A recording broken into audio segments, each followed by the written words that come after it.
every poor man must build his castle. Every poor man must build him big house. He became Jamaica's newest prime minister despite controversy about his big house. Join us in a partnership for prosperity. We uncover a trail of property purchases and ask, is Andrew Honus paying his part? Is that why you didn't pay the property taxes on the home? What the Prime Minister didn't want you to know before the election. And later, Honus sounds the warning on corruption to his new cabinet. Corruption will not be tolerated in this government. But does his own record raise questions when it comes to awarding public contracts? When each side is in government, there are uncomfortable levels of awarding of contracts to persons who are either political supporters, campaign financiers, or other connected parties. We reveal how Honus signed off on taxpayer money for a contract to his associates on this episode of 18 Degrees North.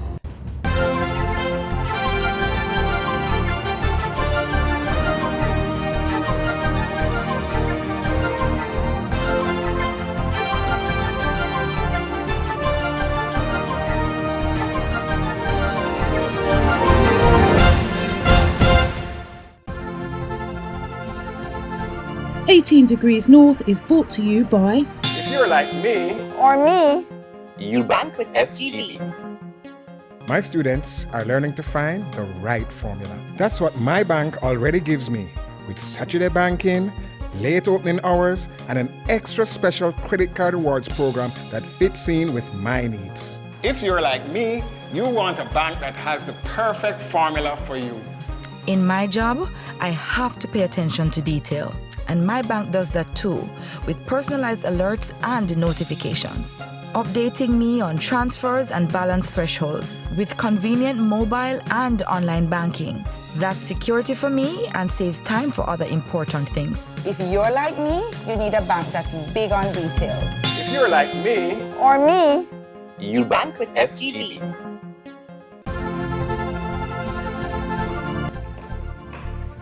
Hello, I'm Zara Burton, and welcome to 18 Degrees North. It's from right here in Kingston, Jamaica, 18 degrees north of the equator, where every week we're going to take you on a global journey with us as we focus on Caribbean stories that have global impact. We begin our show with Jamaica's newest Prime Minister, Andrew Honus. During the 2016 general elections, his house became front and center.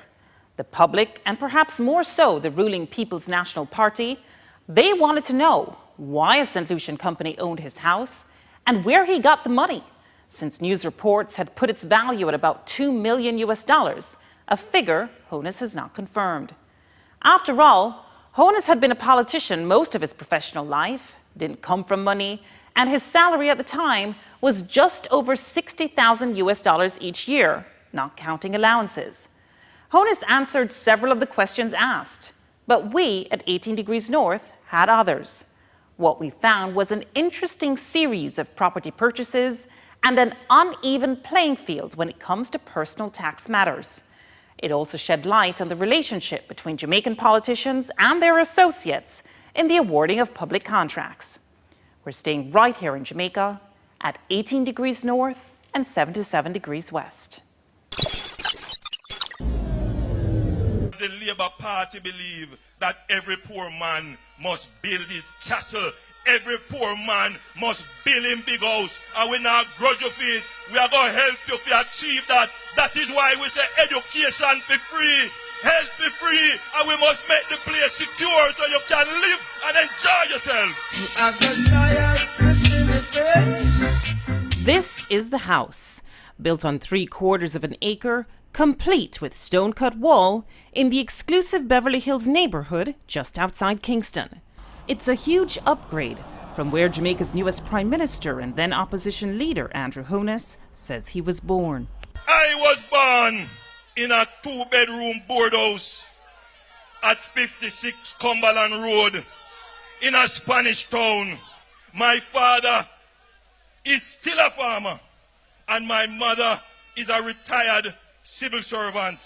Property records showed the Beverly Hills land was purchased by St. Lucian-based company M.O.E Incorporated for $300,000 in 2011, 3 months before Honus became Prime Minister of Jamaica for the first time, and when he was Minister of Education. There's no mortgage listed. In a statement, Honus says he's the sole director of ADMAT and a shareholder, along with his 2 sons, Adam and Matthew. Honus says he got the money from funds in his accounts at 2 of Jamaica's investment banks and used his savings, salary, loans and credit from suppliers established through his wife, who is a real estate developer, to build the house, costing him approximately $52 million, or around $525,000 US. He says the St. Lucian structure was used for estate planning. His attorney, Patrick Bailey, says there's that and the additional potential benefit of avoiding transfer taxes. If the house at Beverly Hills is the only asset and he was selling it, he would simply sell the company, sell the shares. The company would have its shareholding transferred from him and his children to the new purchasers, whereas the title would remain unchanged because the new purchaser will be the owners of ADMAT and be the owners of the property. So in that case, there's no transfer from one entity to another. So you save on transfer tax and stamp duties and those sorts of things. Civil society activist Carol Narcisse says the leader of the country shouldn't be trying to avoid taxes. Especially if you're a prime minister and you're telling your citizens that they need to conform to the regulatory environment that you have designed, that you do not think you can adhere to, because it is inimical to your interest to adhere to it, or inimical to the interest of your children's future to adhere to it, then there is a major, there's a major inconsistency there that you need to explain. Join us in a partnership for prosperity. Let's change Jamaica for the better. Choose prosperity. Does he own other entities in there, in ADMAT? In ADMAT? Yeah. I think he has at least one other property in ADMAT. And where is that? That is in somewhere in the Arcadia area. Right. And that's considered land or also? No, it's an apartment. Actually, he's now in the process of selling that unit. He owes suppliers, because suppliers gave him credit for the house he's building in Beverly Hills. And the source of funds for that was what? That one, I can't recall all of those details, but I seem to remember that he has always used the house that he lives in and get loans and that sort of thing. We checked the title for the property where Bailey says both Honus and his wife lived at the time of our interview and found no additional loans or mortgages other than those originally taken out in 2002 when they bought the house for $7 million Jamaican dollars, around $144,000 US back then. So you were satisfied then with the source of the funds in both cases? Oh, absolutely. He saved in US stocks and amongst his portfolio. So he was saving, because these are savings. Is that savings from him alone or him and his wife? I don't know that level of personal detail. That would be.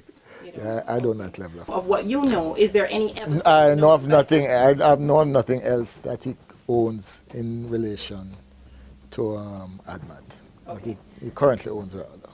We checked the title for the Acadia property and found that it was indeed purchased by the same St. Lucian company M.O.E Incorporated in 2008, again when Honus was Minister of Education.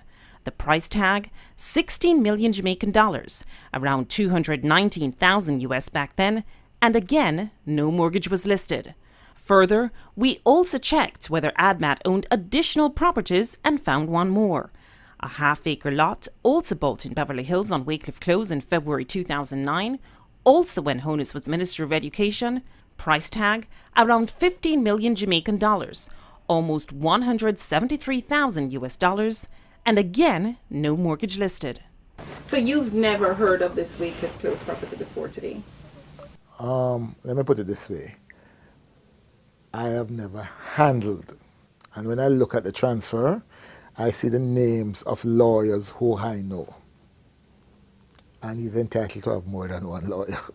We all have to eat. So all told, when it comes to properties, there's the Great House Boulevard home that Honus and his wife bought with a mortgage while Honus was a mere member of Parliament. And in the 4 years he was Minister of Education, earning the equivalent of around $60,000 per year, or $90,000 with allowances, there was the Arcadia apartment, no mortgage listed. The land at Wycliffe Close in Beverly Hills, no mortgage listed. The land for the Shenstone Beverly Hills house he's building, no mortgage listed. And around $525,000 spent building the house in the 3 years after Honus's Jamaica Labour Party lost the election in 2011. Honus, through a member of his team, said he wouldn't comment on the source of funds for any of his properties before the election, but even after, he didn't. He also said he would make his financial statement public at the end of March 2016, but he didn't. Despite several calls to Juliette Honus, a property developer, chartered accountant, and newly elected member of Parliament, she didn't get back to us. We will again reduce transfer taxes, stamp duties, and estate taxes. What about property taxes? No, man, he has to pay property tax. At the time of our initial checks in the 2 weeks before the election, the house in Beverly Hills had an outstanding balance since 2013 on the tax administration's website. Amount, about $174,000 or US $1,400 approximately. Property taxes on the Wycliffe Close land in Beverly Hills were listed as not having been paid since 2009, a total of about $175,000 or US around $1,400. And the Great House Boulevard home that he owned with his wife Juliette, that was listed as outstanding since 2014, owing Jamaicans $64,000 or about $526 US. We call the tax administration to confirm. Volume is 1118. Andrew Honus? Yeah. The amount is $64,000 outstanding and $50 for 2 years. All in, Honus or his entities were listed at the time as owing almost 413,000 Jamaican dollars, around $3,400 US. It wasn't clear if there were any amounts owing for the apartment at Arcadia Drive.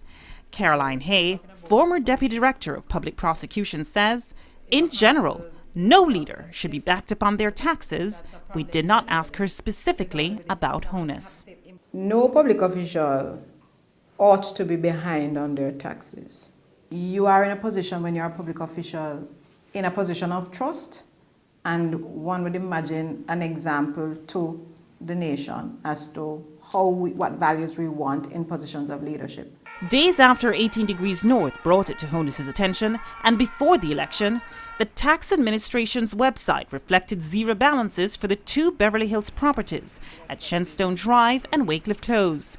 However, taxes on the house he owns with his wife were still listed as owing as of our last check, March 18, 2016, even as he became Prime Minister of Jamaica for a second time. That I will be faithful and bear true allegiance to Jamaica. Coming up on 18 Degrees North, too close for comfort? How Andrew Honus signed off on taxpayers' money for a contract to his associates.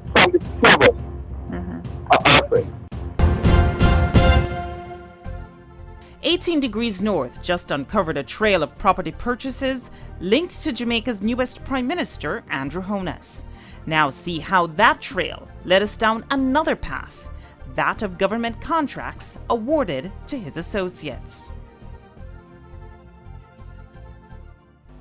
Corruption will not be tolerated in this government.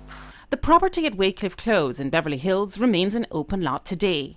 As it turns out, the owner, Andrew Honus's ADMAT Incorporated, applied to the National Environmental Planning Agency to build townhouses in 2010, but that application was turned down.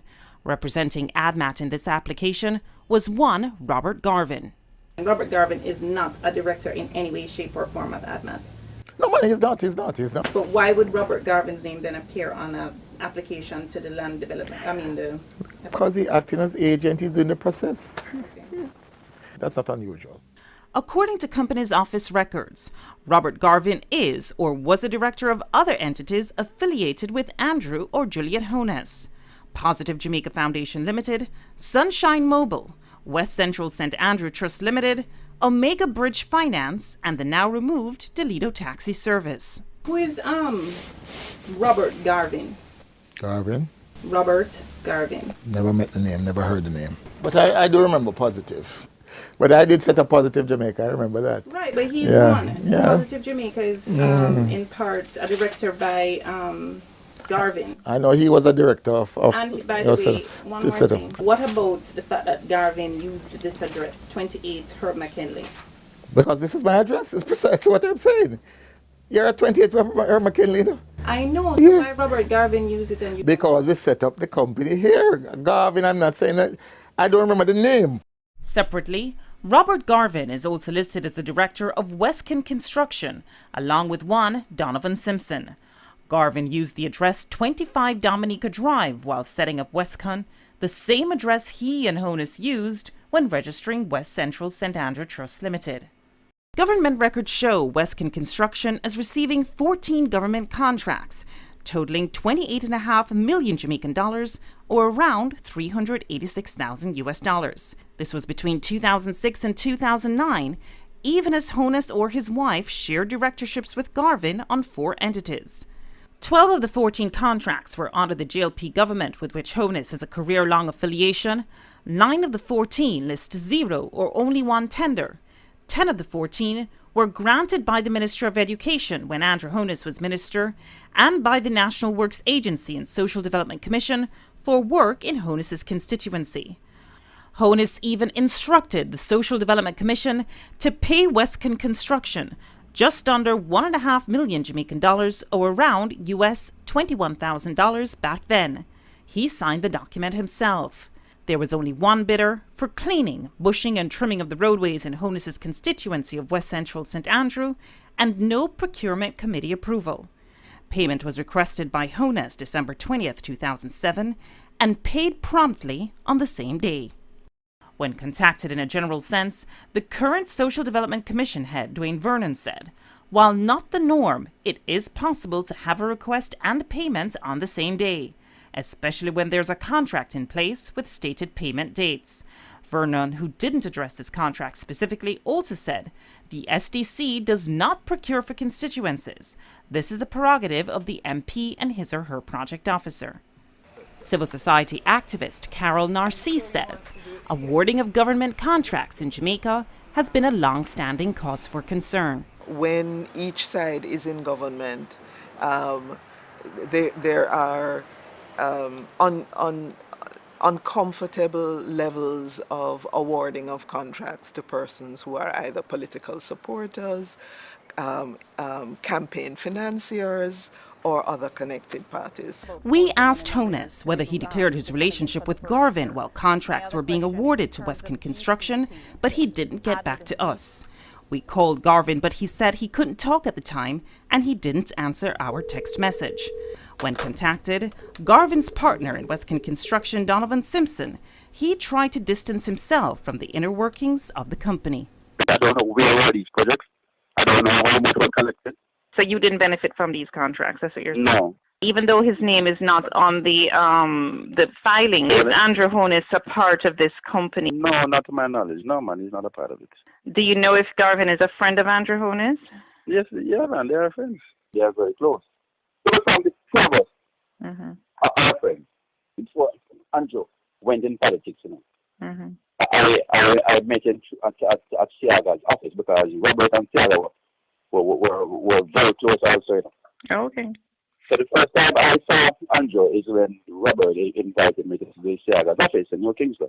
We searched, but could find no record of Honus declaring his relationship with Robert Garvin or Donovan Simpson, and the Office of the Contractor General would only say that we should request an investigation, which we did.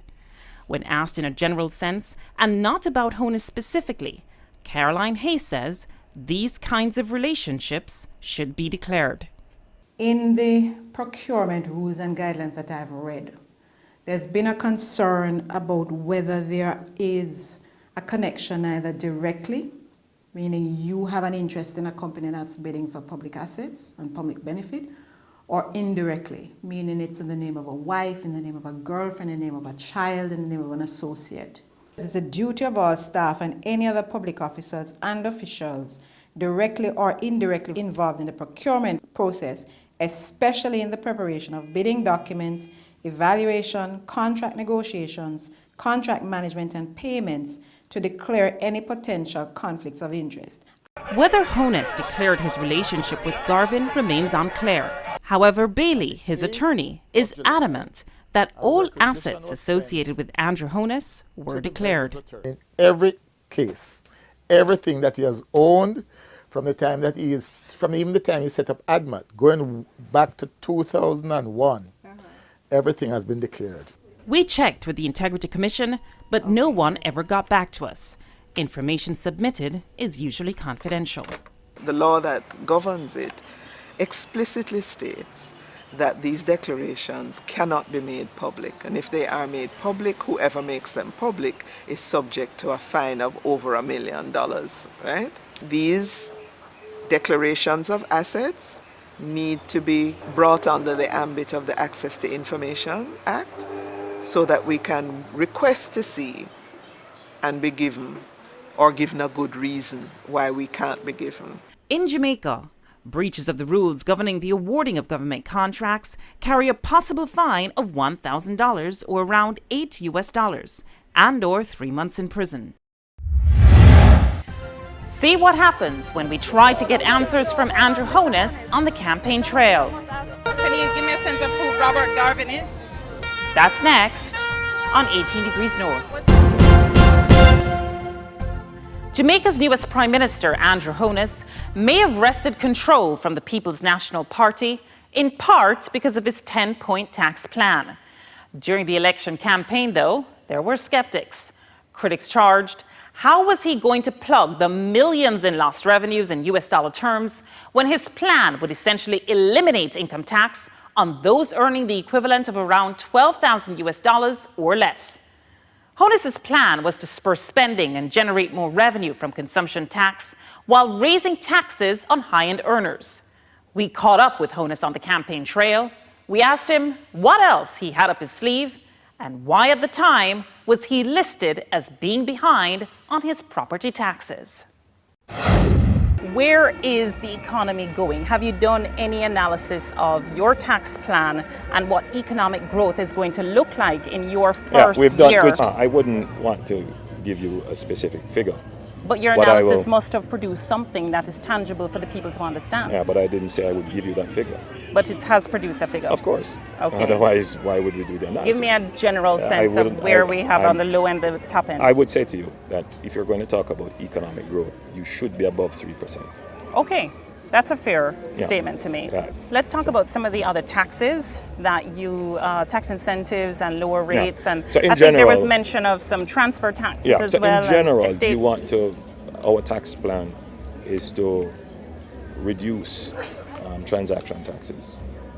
A part of economic growth is to get the velocity of transactions increasing, and particularly in construction and real estate, because those are major employment areas. So we will bring to the levels which we had them before our transfer tax and stamp duties, and estate taxes as well. You seem to don't like taxes too much because absolutely. I'm a small government, free enterprise person. I believe that markets work best and taxes are distortionary. Okay. Is that why you didn't pay the property taxes on the home? No, my property taxes are paid. On the TH's website, when we did the valuation numbers for your properties, the outstanding taxes are there? No, my taxes are paid. When we looked, there was your Great House Boulevard property. There was your property that's owned by ADMAT, which you say you're the sole director of. And then there's another property that we actually found under ADMAT as well, up at Whitecliff Close. All three were outstanding, And then we saw that at Wycliffe Close, taxes seem to have been outstanding since 2009. What about the other property, though, at Wycliffe Close? That I would have to check on. I mean, that's been there for a little while, so I'll have to check on. But I don't want to distract from the message. No, but you are the person that's saying that you don't necessarily love taxes, yeah? Yeah. And so you are the lead. You are a leader of this country, potentially the premier leader of this country come next week. And so I'm asking you the question, as the leader of a country, do you believe that your taxes should have been more up to date than the record reflects? What I'm saying to you, from my best recollection, I've paid my taxes. Now, if it is that they are outstanding, it's not an issue to pay them. Okay. I'm not hiding from taxes. But ADMAT is designed for you to avoid potential estate taxes and transfer taxes. No, it's designed for estate planning purposes. For estate planning purposes, that means basically that you avoid some sort of taxes. And I'm saying, does it look good for a leader of a country? I'm not clear that it's, when we set it up, it was never to avoid any kind of taxes. And it's not likely that I would be able to sell everything. It was set up merely as a way of holding assets. So it's a holding company. That's it. But in any event, let's be clear. Any citizen of any country is permitted. It's not illegal to establish, and many persons have. No doubt. I'm not talking about the legality. I'm more talking about, does it look good for a leader to be trying to set up their situation so that they avoid paying tax? No. Any company can, I think, avoid being in a situation. Look, my view on the matter is this.